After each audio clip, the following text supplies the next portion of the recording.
Hello, design students. This video is going to be about balance. One of the most important things within design is to create something that's visually appealing. And one of the keys to making something visually appealing is balance.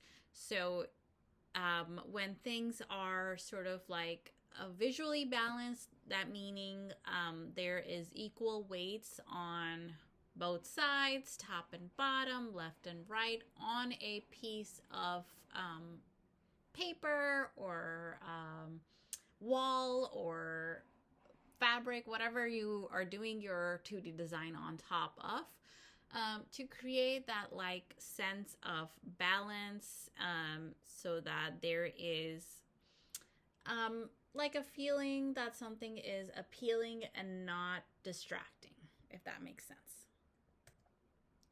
So, we're going to be talking about three different things.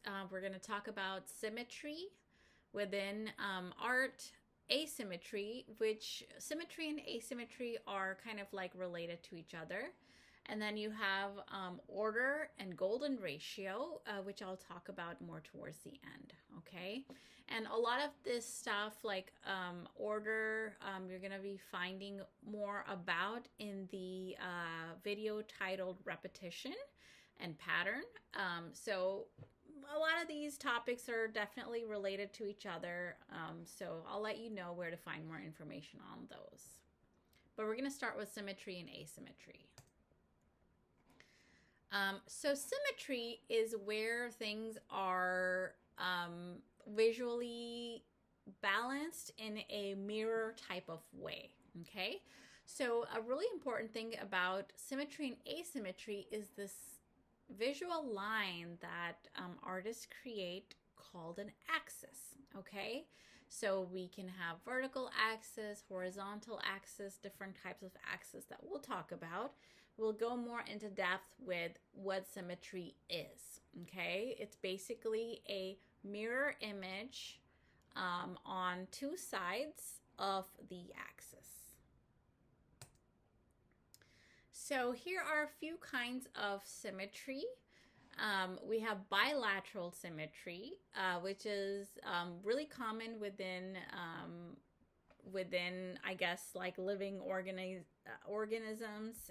You have plants and people, and so if you kind of take create an axis down the middle of an animal or your face or whatever, you're gonna see that whatever's on the left side is a mirror image on whatever's on the right side. Now that doesn't mean that it's like 1000% the same, but it's like pretty much the same, if that makes sense. Then you have radial symmetry, where some of the axes are coming out of the center. Okay, so there is a central point, and there's a lot of axes coming out. It can be 5, it can be a number of axes that are coming out, maybe 3 or more, I think, to be exact. And then each of these axes are pretty much showing mirror images of each other, okay? So things radiate out from the center, and that's called radial symmetry. So you'll find that a lot with things that are a little bit more circular, for example. This is an example of radial symmetry with the golden ratio, and golden ratio is a little bit more advanced, I would say. So if you want to get more information about it, just Google golden ratio in design and you can get more information about that. But this is just another form of radial symmetry, but the axis here is curved instead of straight. Okay, so that's another technique that you can use, and it's often found. So these are all actually found in the natural world. Now, asymmetry is when you draw an axis down the middle or down the center, vertically or horizontally. Things are not mirror images of each other, but they are balanced.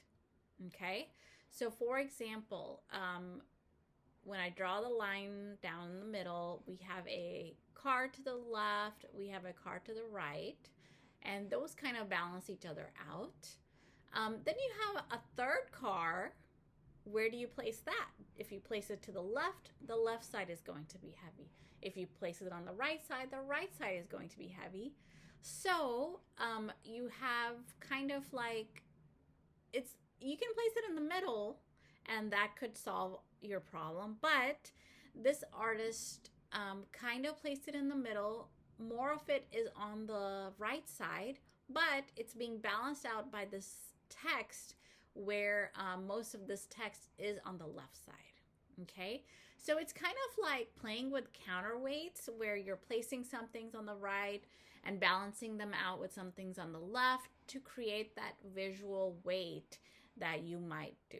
Okay, so not physical weight, but like a visual weight. It's kind of hard to explain, but the more you look at things, the more you find examples and describe those examples, the more it'll make sense to you.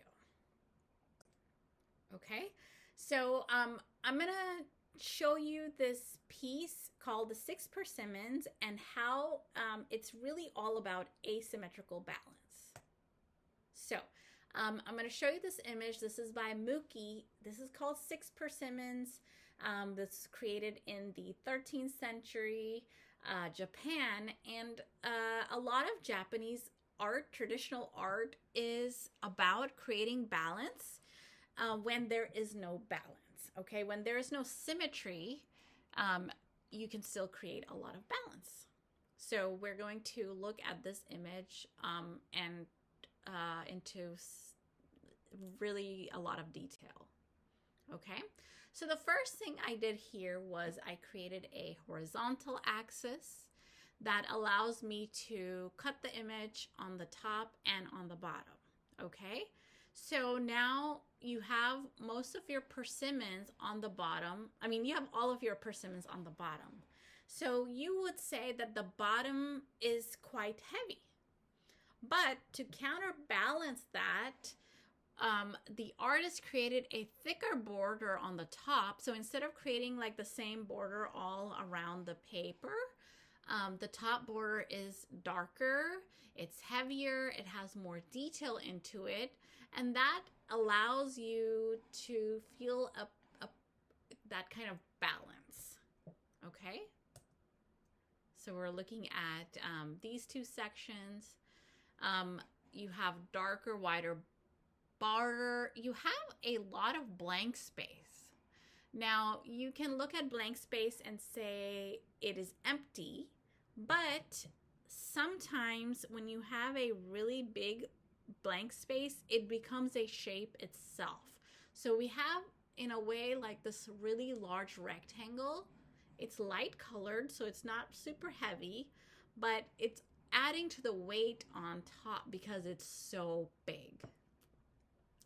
And then on the bottom, you have centered persimmons right in the middle here, and you have a thinner lower border so that the top looks balanced to the bottom. Okay, now we're going to be looking at the vertical axis and kind of sectioning things off to the left and the right. Okay, now when you're looking at the border, it is a mirror image of each other when you're doing that vertical axis, right? So this is actually symmetrical and not even asymmetrical, pretty much. This side is a little bit more skinnier, this side a little bit bigger, more detail on the right side, less detailed on the left side, okay? But we're mostly going to be focusing on the persimmons because they're all different. They're all placed differently, but it is still balanced and it's creating that asymmetrical balance. Okay, so what we're going to be doing is looking at the persimmons from the outside in. So we're going to compare number 1 to number 6. If you notice, the stems are pointing in the opposite direction of each other. So it's kind of like, you know, kind of tying it into the border a little bit and creating that like wing-like formation to balance each other. Number 1 is slightly lighter than 6, right? If you look at the outline. But to balance that out, 6 is partially hidden, so you can't actually see the whole thing. It's also a little bit smaller as well. Okay, so this is lighter, but it's bigger, so it's able to balance out something that's slightly darker and smaller. Now we're going to look at 2 and 5. The persimmon number 2 is more clearer versus 5. Okay, number 5 is almost like blurry. You can't really see it very well. It almost looks like a little like stamp or a print or something like that. There's no distinction between the stem part and the actual fruit part. It all kind of looks the same. Whereas number 2, you see a distinct outline. Here's a stem. It's a different color shade than the actual fruit. Okay, but to balance that out, you know, visually you're going to focus more on number 2 because it's more clear looking. But number 5 is darker, so it catches your attention to balance this out. And then you have number 3 and number 4, where 4 is huge, it's super dark, it's bigger, so definitely it looks heavier, but the artist took number 3. This is smaller, it's a little bit lighter, but dragged it down on the page to create, like, it's almost like pulling down on the page, and it's dragging it down and creating that weight to balance this off. Okay, so you might think that this is really, really advanced, but with a little bit of practice, I think you'll start to see how different things can kind of balance each other out. Okay, and then the last thing is that there is a little bit of wideness on the left border, and to balance that, the entire set of persimmon is kind of scooted out to the right a little bit, right, to kind of balance out that wide border on the left. Okay, so the last thing I'm going to talk about is order and golden ratio. I'm just going to touch on this a little bit. So when it comes to order, it creates balance because you have something that is definitely like organized, right? So you have kind of like a rhythm going on, so like a zigzag here that we have, if you can kind of tell. That's an example of order. To find more information on order, you can watch the repetition video at a later time.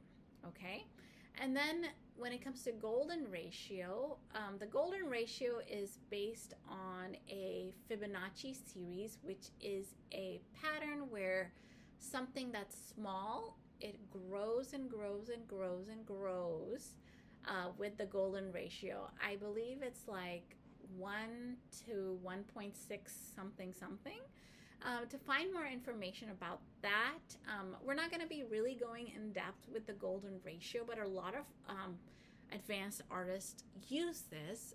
So if you one day want to get more into this, I would suggest that you look more into it. Look at golden ratio in nature and golden ratio in design, and you'll find a lot of information on that on the internet or in books and things like that. Okay, so we are focusing more on symmetry, symmetrical balance and asymmetrical balance, but there is definitely more to balance that you can do further research on if you want to push some of these boundaries.